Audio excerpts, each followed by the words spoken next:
quick introductions. My name is Cynthia Pereda. I am the director for the National Applied AI Consortium. And sorry, I apologize. I'm going to keep letting people in. So today I have the pleasure of introducing Robert from ARM Education. And I'm actually very excited about this info session because I think it's something a little bit different, that we have an opportunity to bring faculty across the nation and to learn about the resources that are available to faculty, and partnership opportunities as well. So with that, Robert, you want to go ahead and share your screen? And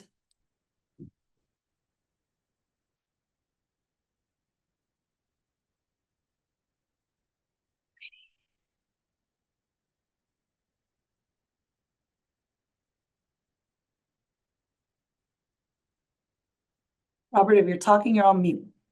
Hi, can you hear me now? Yes, thank you. Fantastic. Apologies for that. After doing Zoom calls for 5 years, you'd think I know how to do one by now. But so thank you for your patience. And also, Cynthia, thank you very much for the introduction and also the opportunity to speak to you all at the NAAIC. So my name's Robert Yanello. I'm the Senior Education Enablement Manager here at ARM. And as Cynthia mentioned, this is a little bit different. So what I hope to do in the next 35 to 40 minutes or so is just give you an overview of the free education and research resources we have at ARM. So it's not purely focused on AI and ML, although I will spend some time talking about our new AI learning pathway.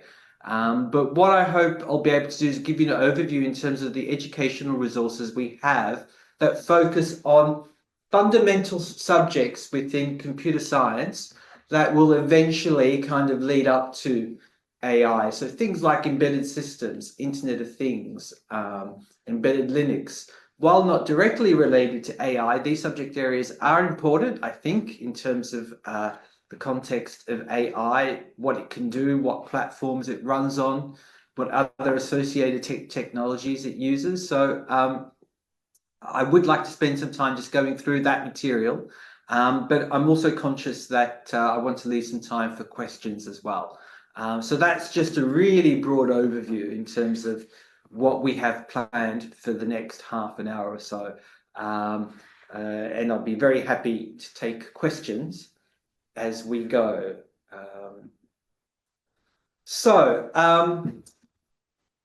I often assume that people know what ARM does, but actually, even in my own personal life, some of my family members don't know what I do and what ARM does. So it might be worthwhile just spending a little bit of time giving you an overview about ARM, because it's not a household name the way Intel or NVIDIA is, but I think we're probably as equally as important in the technology space, if not more so than those companies. So ARM is an IP company. So what we do, think of us as an architect. We design the blueprints for computer chips that will go into, as you can see by the numbers there, so far over 300 billion 300 billion devices.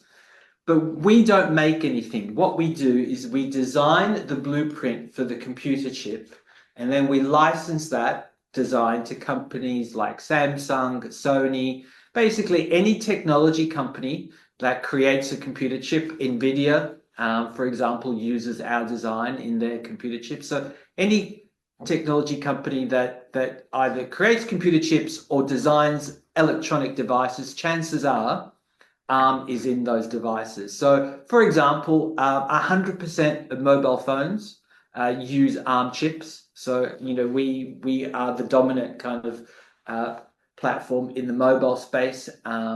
Also, smart watches, smart fridges, smart devices, chances are there'll be an ARM chip in those devices as well. But we're also in IoT, Internet of Things. We're also in automotive. So, for example, my car, which is a Renault, which is a French brand, All the infotainment screens and all the autonomous driving systems is powered by ARM chips, and we're also in the cloud as well. So because of that kind of range, scope of our technology, we have a lot of developers working on ARM platforms. So all of this really to say that we are an important technology player, and I think when we do create educational content, what we hope that we do is we create an environment that when graduates go in and enter the workforce and have had experience on our technologies, they can easily fit in to their new environments because they would have had exposure to ARM before. So that's very briefly in terms of what ARM does. Now, I'm with the education team at ARM, and what we do is that we create content, free content, for educators to teach the fundamentals of computer engineering using ARM as the demonstrator platform. So we don't write technical material, we don't write marketing material, we actually write curricula, or we write online courses or textbooks that teach the fundamentals of AI, which I'll get into in a second, or embedded systems or IoT. But the lab exercises use ARM as a way to illustrate the theory that we teach. So we commission academics to write our materials. So it's not written by our technical department or our marketing department. It's written by academics that align to curriculum standards. So in the university space, we offer 3 types of resources, which I will take you through. The good news is I don't want to spend a lot of time on a PowerPoint, but I will obviously circulate the slides. I'd like to be able to show you as much of this as possible. So in the university space, we have education kits. So these are curriculum materials designed for academics in either a community college or a university setting to teach the foundations of a particular subject. We have online courses, and we also have textbooks. You'll see on the right-hand side of the screen kind of the reach that our materials have had, but of course we can also always do more to kind of get our materials in the hands of learners who really need them. So what do these materials look like? So let me hopefully get a chance to show you some of that. So all of our education kits and all of our textbooks are freely available on our GitHub repository. So you can download these materials now. There's no need to sign any agreements with us. You don't need to kind of do anything. You can just go onto our GitHub repo and download our textbook materials and our education kit materials. So let's start with the education kits. What are these? Well, the simplest way to explain them is that they're a series of PowerPoint slides and lab manuals and lab exercises around a specific subject. We have 12 education kits covering what we think are the core subjects in a typical computer engineering curriculum. So what I'm about to show you now is our education kit in embedded systems, but we have education kits for IoT, digital signal processing, embedded Linux. We cover a whole range of subjects. So when you download the education kits from our GitHub repo, you'll see this index of materials. So each education kit is about 12 modules. And the theory is you can potentially teach a module a week if that's how you want to use the education kits, but you don't have to do that if you don't want to. So we provide you with PowerPoint slides, homework solutions, lab exercises. So let me show you what that potentially would look like. So let me go into module 1 and show you kind of our first module on embedded systems. So this is obviously an introduction to embedded systems. And the good news is that you can use as much or as little of this as you want with no attribution back to ARM. So if you just wanted to use one slide, by all means, please go ahead and do that. If you wanted to use all the slides, all the lab exercises, again, you can do that. It's completely open. What we do with the PowerPoint slides is that we also provide you with notes to help you teach the concept. So that's an example of the PowerPoint slides. But we also have exercises as well that you can use with the solutions. So for example, because this is the introduction to embedded systems, the lab exercise here is quite generic. But again, we've got a suggested lab exercise that you could use to illustrate the theory that's being taught in that module. And then we also provide you with the solutions as well. Obviously, we wouldn't expose this to the students. This would be just for you. So that's an example of an education kit, which again, I reiterate, it's available for free to download via our GitHub repo. We also have textbooks. We have about 7 or 8 textbooks covering subjects from embedded systems to SoC design to embedded Linux, digital signal processing, similar subject areas to the education kits. These textbooks are free downloads, so we make them available as free downloads. They're PDF files on GitHub. And we've done that on purpose because, you know, I know that textbooks, especially in the US, are really expensive, and often courses are based around a particular textbook. So our mission is really trying to lower the barriers of entry into the subject area and expand the number and type of students that enter the subject area, because we're very concerned that there's a skill shortage, especially in the semiconductor space. So we really want to try to make it as easy as possible for people to access our materials. So all our textbooks are free. They're written by academics. So Alexander Dean is a preeminent academic at North Carolina State University. So he wrote this textbook, and in fact, he's considered one of the experts in the embedded system space.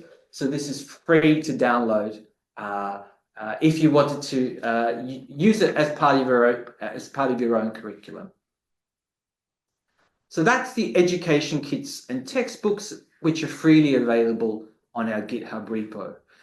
We also have online courses, and we have online courses both on edX and on Coursera. So this is our edX page, and we have about 12 courses ranging from embedded systems, AI, which I'll spend a specific part of the presentation speaking to you about, so I'll skip that for the time being, but I will refocus back on AI. Introduction to microprocessors, IoT, machine learning. We also even have materials to help teach physical computing. So I don't know what it's like in the US, but in the UK, we have a shortage of STEM teachers, especially in the high school space. Now, I know we're focusing on community colleges here, but I think you could also extrapolate potentially into that space as well. And you have PE teachers having to teach physics or physical computing, and obviously they don't have the background. So as part of the courses we have on edX, we also have a range of courses on how to teach physical computing, especially for those educators where they don't have that background in STEM. They're forced to teach the subject. They don't really know where to start. So these courses are a really good way of giving them that kind of start in terms of how to teach physical computing. All the courses are free on edX. There is a cost for a certificate of completion, but learners don't need to pay for that. They can audit the courses for free.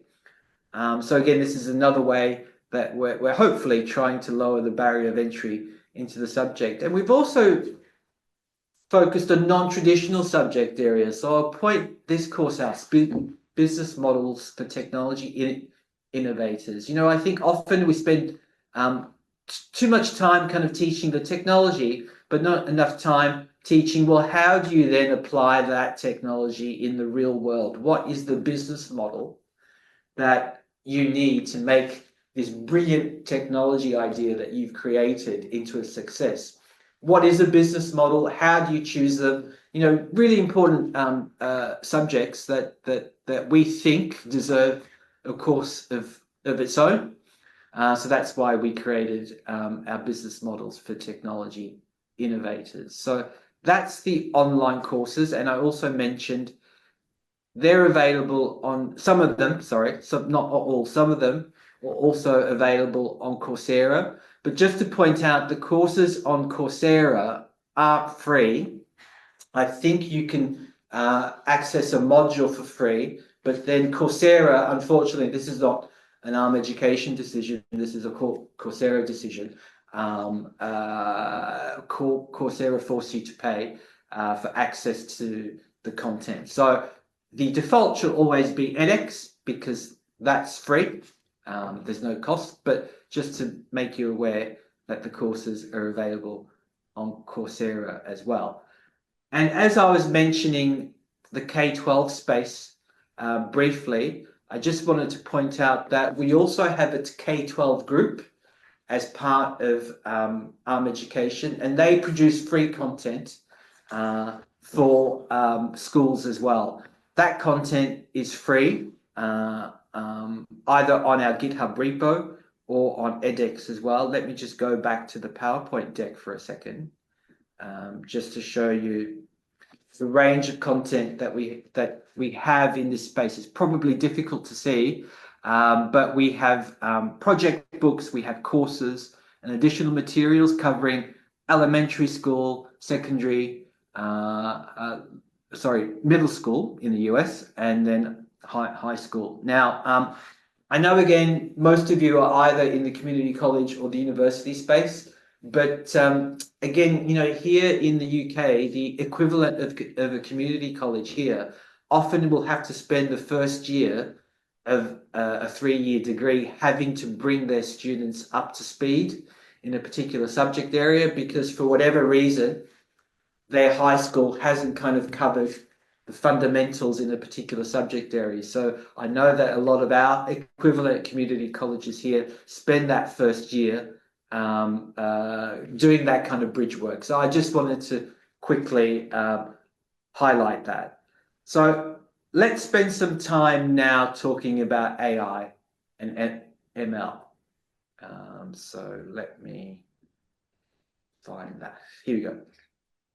So a couple of weeks ago, I put together a blog which basically details our learning pathway that we created in AI. So this pathway takes learners who have absolutely no understanding of AI to a point of where they could potentially do advanced topics in the subject area. So we have 5 courses in the pathway, and I just wanted to spend some time going through each of those courses. So the first one we have is Introduction to AI. So this is really, so level 3, that's a UK classification. That's probably equivalent of late stage high school, maybe first year college. But it's designed for learners who have absolutely no knowledge whatsoever in AI, and it teaches them the fundamentals. So yeah, as I say in my blog, it's about that 16 to 18-year-old learner target group that we're aiming this course for. So these are some of the learning outcomes that the Introduction to AI course covers. So again, covering the fundamentals of the subject area. I wish I had more time to take a deeper dive, but let me just quickly show you the course on edX, just to show you the way it's structured. So it's 6 modules.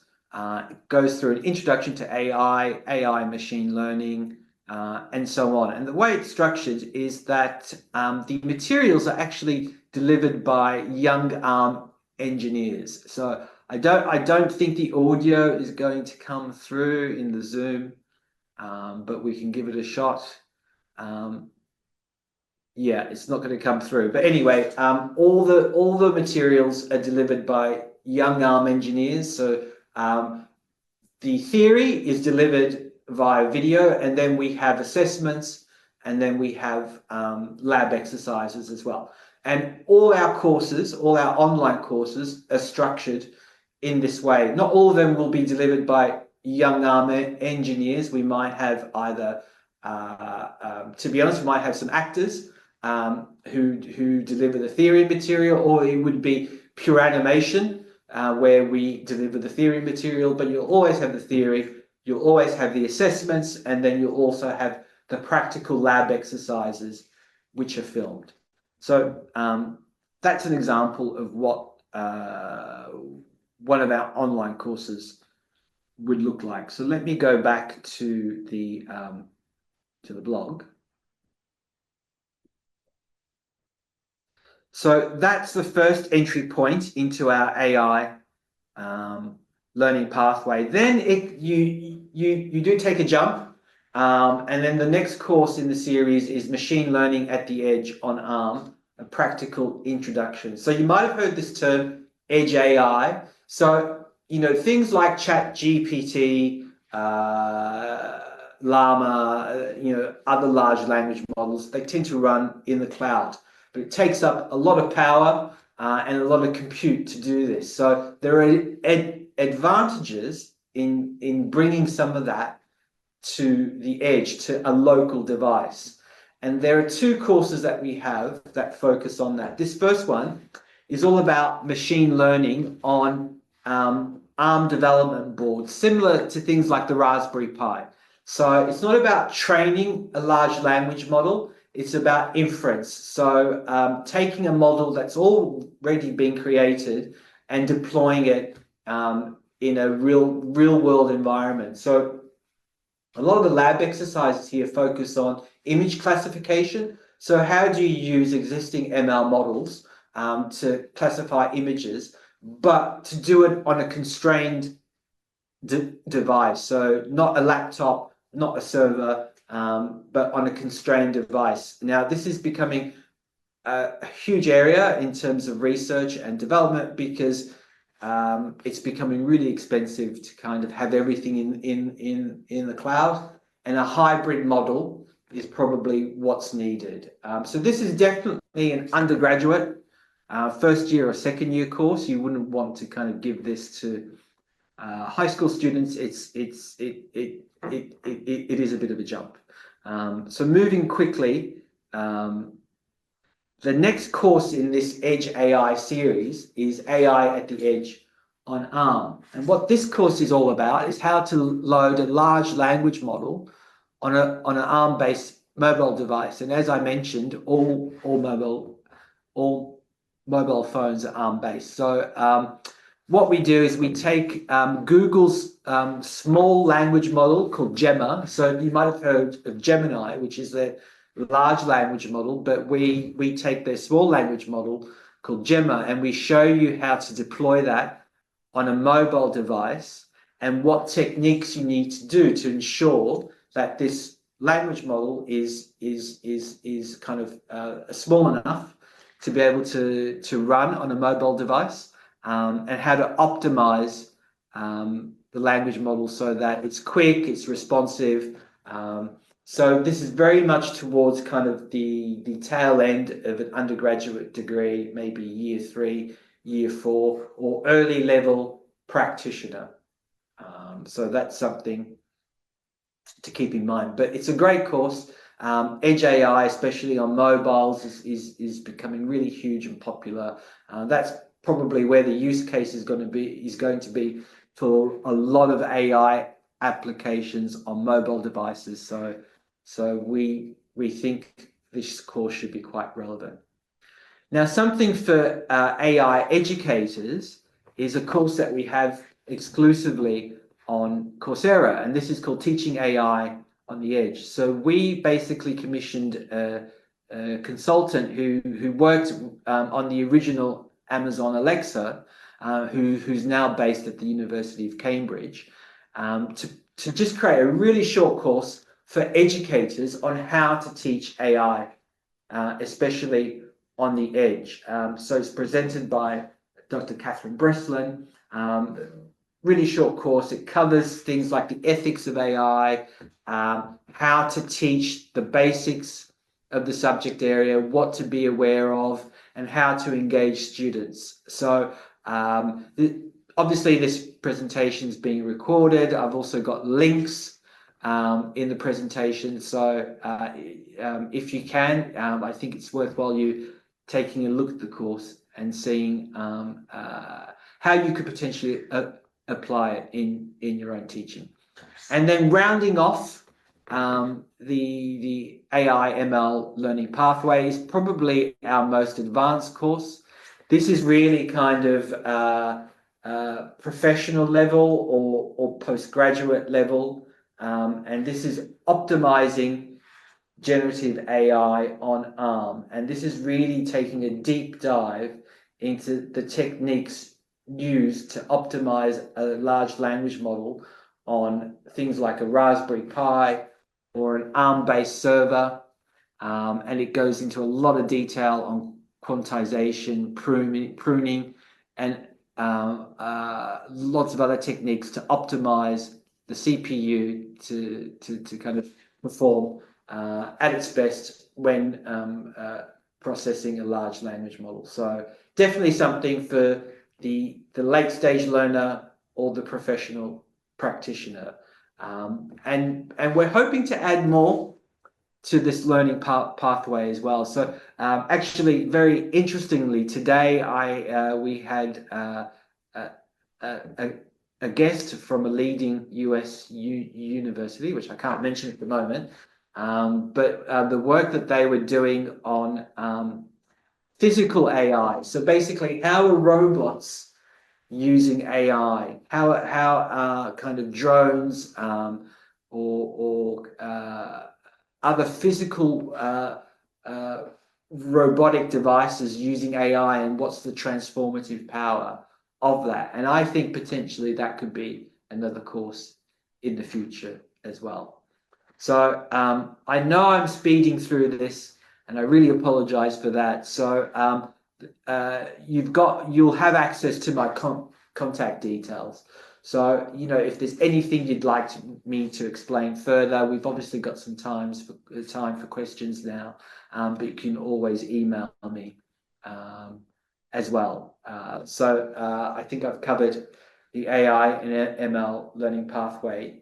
Just concluding, I want to focus on a couple of things which may or may not be of interest to this group. So we do also offer research enablement resources as well. And by that, I mean, we actually offer our commercially available IP to universities if they're doing non-commercial research in SoC design. So I appreciate this probably doesn't apply to many of you, but if you are doing research in this space and you're building your own SoC or computer chip, we have the capability to donate our IP, which you can then integrate into your own research. So I won't spend too much time on this, but just to make you aware that this is a service that we have. So yeah, I wanted to spend maybe the last 10 minutes or so focusing on the Semiconductor Education Alliance, and then on a new initiative we have, two new initiatives called EduLabs and DevLabs.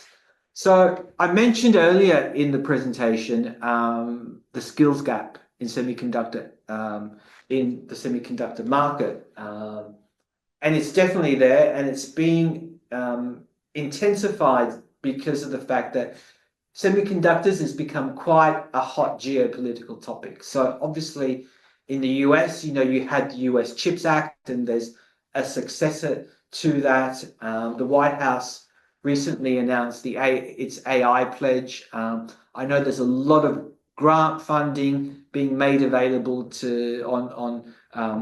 in workforce development in the US, especially in the semiconductor space. So this is a huge area, but it's not just happening in the US, it's happening globally. So the same thing is happening in the UK, it's happening across Europe and Southeast Asia.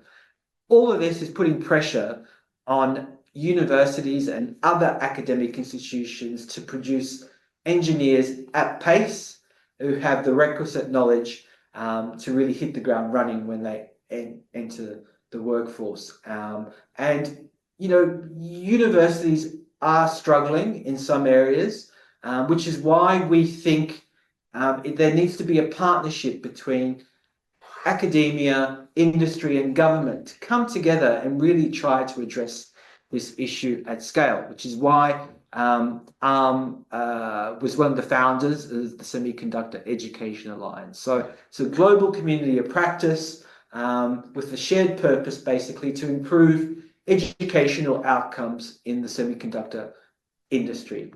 So it's about building competency and using standards like our KSA framework, which is our knowledge, skills, and abilities framework, about standardizing what skills do you need to be a good semiconductor technician, or what skills do you need to be a good embedded systems engineer.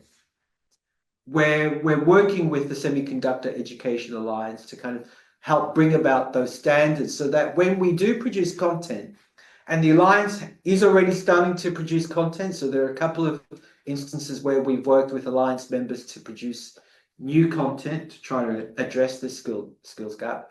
But when we produce this content, it aligns to some kind of recognized standard, so that especially when teaching institutions are building their own curricula, they can check against the standard and make sure that what they're teaching aligns with that standard. So again, I wish I had more time to go into the KSA framework, but we can share the framework with you. It's open access, and we're very happy to kind of have a separate discussion around the KSA framework and the Alliance at a later date.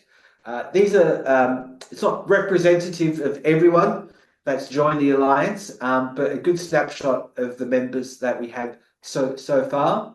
And, you know, as you can see, it's industry, it's academia, and we're hoping to get government organizations to join the Alliance as well.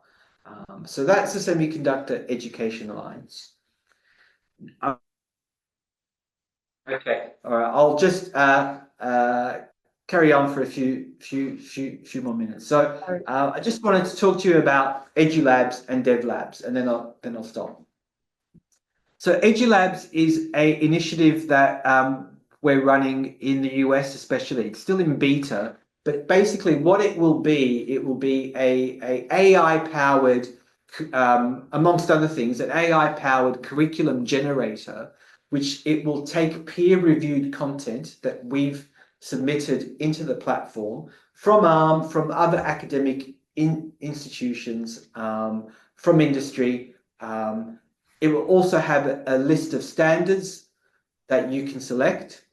You'll also be able to select grade level, subject area, and in theory, it will generate a curriculum for you based on standards, like I mentioned, the KSA framework, as well as the peer-reviewed content that we've created. So this is not something that will just go off and search the internet or chat GPT to create the content. Content will be taken from a very closed, curated set of materials that are really of a high quality. So this is still a work in progress. It's in beta, so I can't really show you a lot of detail here, but just to let you know that we are working on this, and eventually we'll be looking for both contributors and user testers to EduLab. So hopefully some of you on the call today will be able to help us with that. And the final thing is developer labs. So the number one query we get from universities is that, especially for capstone projects, students are struggling for projects in terms of what they can work on. So we've basically tried to address that by creating this site, which will have lab projects that have been created not only by ARM, but by our industry partners and also by other academic institutions. So it covers a range of topics from hardware to software, from undergraduate to research level. So if this is a pain point that you're having in terms of getting students to do projects in this space, especially on industry relevant hardware or software, I would recommend developer labs as well. So I have gone over time, I think, so I'm going to stop here and just say thank you very much for your attention. I have a list of all the materials I've spoken about today, which you can access. I'm very happy if we have time to take any questions. So thank you for your attention today. Thank you, Robert. That was wonderful. I think it's very impressive the amount of resources that we have available to faculty, especially in the community college level. So we had a few questions in the chat. I know that one of them did get answered, and it was regarding semiconductor.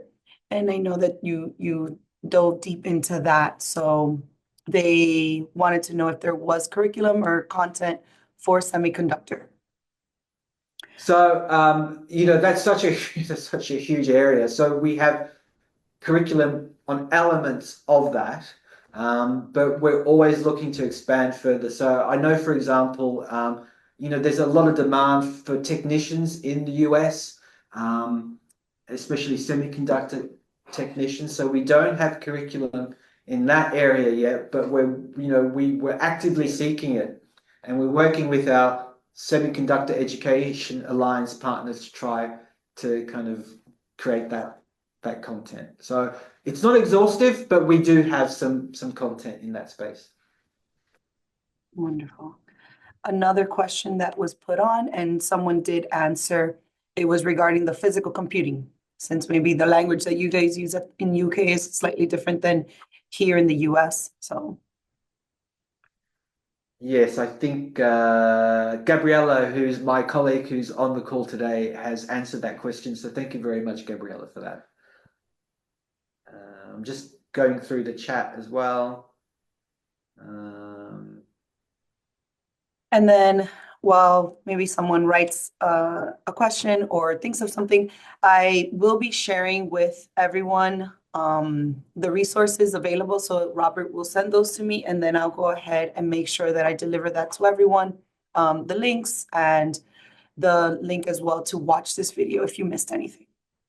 Yeah, and look, I do acknowledge it's quite a lot of information to go through in 30 minutes. So obviously, Cynthia, thank you very much for agreeing to share my presentation. I'm very happy to answer individual emails, take individual calls with people if they wanted to take a deeper dive into what I've discussed today. So happy to do that. So anybody want to come off mute and ask a question?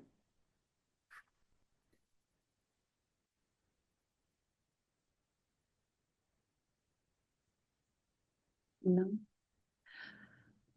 So I would like to ask if Samir, I know that Samir's been putting a few links onto the chat, if maybe he wants to share a little bit about how HCC is partnering and bringing some of these resources to their college. Absolutely. Well, first off, thank you, Robert, for your support. Your team. I know Gabriella's here too. You guys are always, pushing the same mission that we all share here. So that's number one.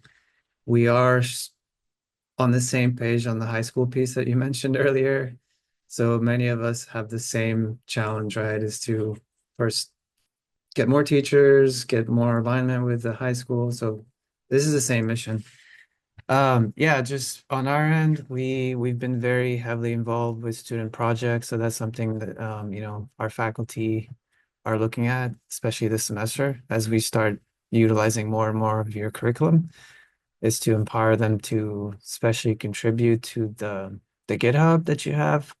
So I put it in chat. I encourage the faculty to get your students involved, you know. I know Robert mentioned that that is a nice way to get their name out there too, right?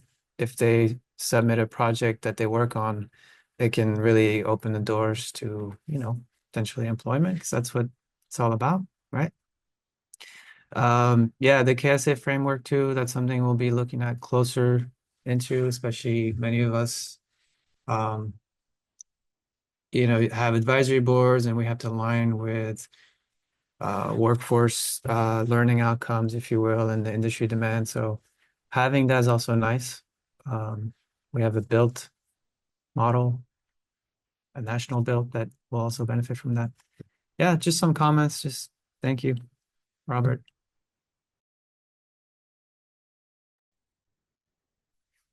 Pleasure. Thank you very much for giving me the opportunity to speak today. It's been a real pleasure. So we'll give some opportunity for anyone who might want to jump on, ask a question, or put it in the chat. Nope.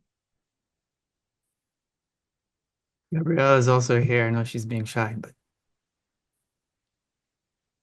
Hi everyone, my name is Tafhim Malik. I'm actually from Community College, Coleman Health Sciences College in Houston, Texas. I wanted to know if you have anyone available who can serve as program director and provide some more guidelines and like sample of the project where we can also navigate the specification of the project that we can apply. Plus, is there any other resources available online where we can see more applications available and how much funding is available in order to support the program?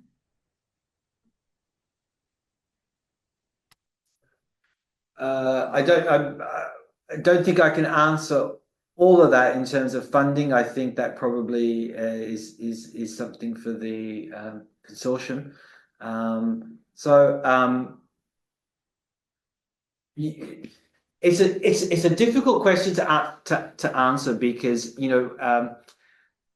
we're not the experts in teaching, and you are. So what we can do is give you a range of resources that you can choose from, but it really depends on kind of what your students are kind of studying. So especially in the health area, there's a lot of activity happening in health, especially around IoT.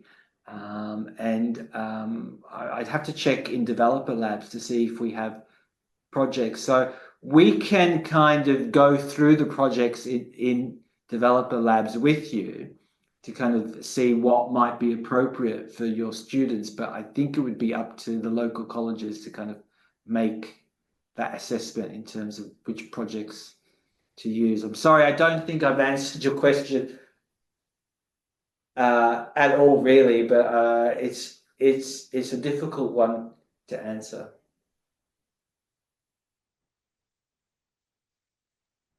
So there is a question for me about when I'll be sharing the video. So it takes me a little bit to be able to upload and then add that into our site. So I would safely say that I'll be able to share the video by end of day tomorrow, if not early Friday, and I will share the links with you.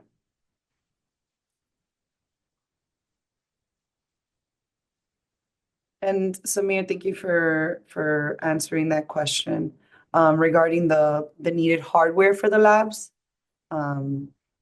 So maybe you want to share a little bit about that? yeah, it's just to say, remember, ARM does so much, right?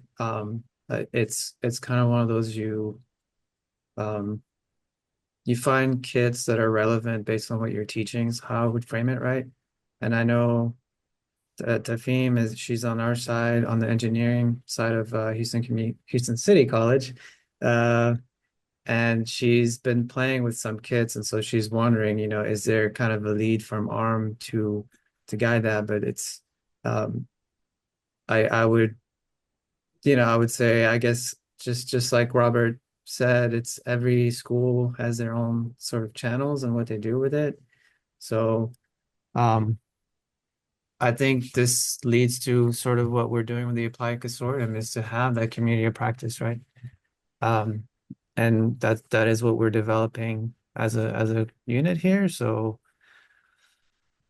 yeah, teachers coming together and sharing labs and usage of the kits, right? So Thanks for clarifying the question. So I have a better answer this time around. So look, we do have good relationships with people like ST, Raspberry Pi, Arduino, um, and I know in the past we have kind of donated kind of some hardware. We can't sustain that in the long term because ARM doesn't make anything, right? So we have to rely on the goodwill of these partners. But I think as a consortium, I think you have actually more leverage than perhaps we would in approaching someone like ST or Raspberry Pi, and kind of trying to negotiate some favorable terms to get access to hardware. We can certainly make those introductions, but I think that's one of the benefits of having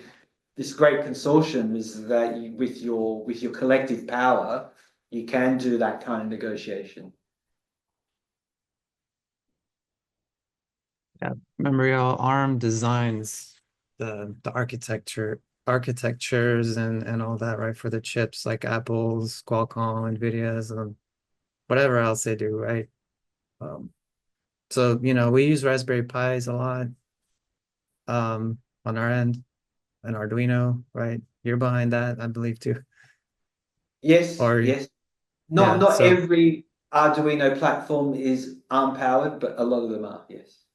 yeah, so you see, it's like they're involved in so much of that, and yeah, so they can recommend certain kits to use or technology based on what we're trying to teach, and that's what it's about. Yeah.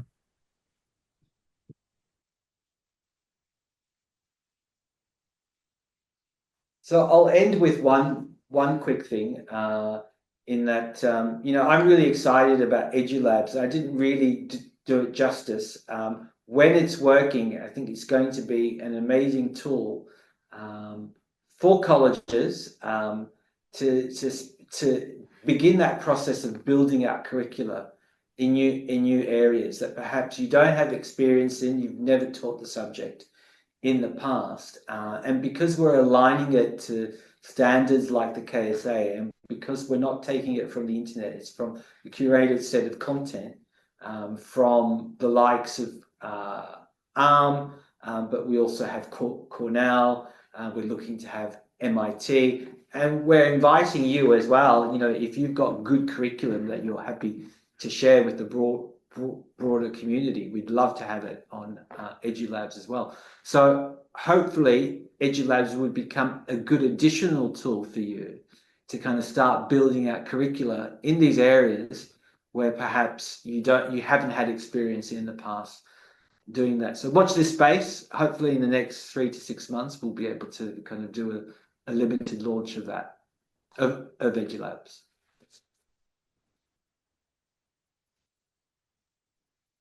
Great. Wonderful. Robert, thank you again. This was absolutely wonderful. I think that these are resources that we all could really benefit from right now. So I will make sure that I send out all the information out to everyone on the call. And any questions? Actually, Robert, do you mind putting in I know that you had said that they Yes, out. let me do that now. Yes. Wonderful. Okay, I've just shared my email address in the chat. Great. So I want to say thank you, everyone. It's a real pleasure. And make sure that if you haven't visited our new site, I'm going to pop it on in here. We also are providing tons of resources to faculty, curriculum, course designs, things like that. So make sure that you are going on there. And I think that Samir made a great suggestion that maybe that can be a resource that we can start to add on there where, somewhat what kits are available with tools and suggestions. Bye. Thank you, Thank Gabriela. you, everyone. Thank you. Bye. Bye-bye. Bye, y'all.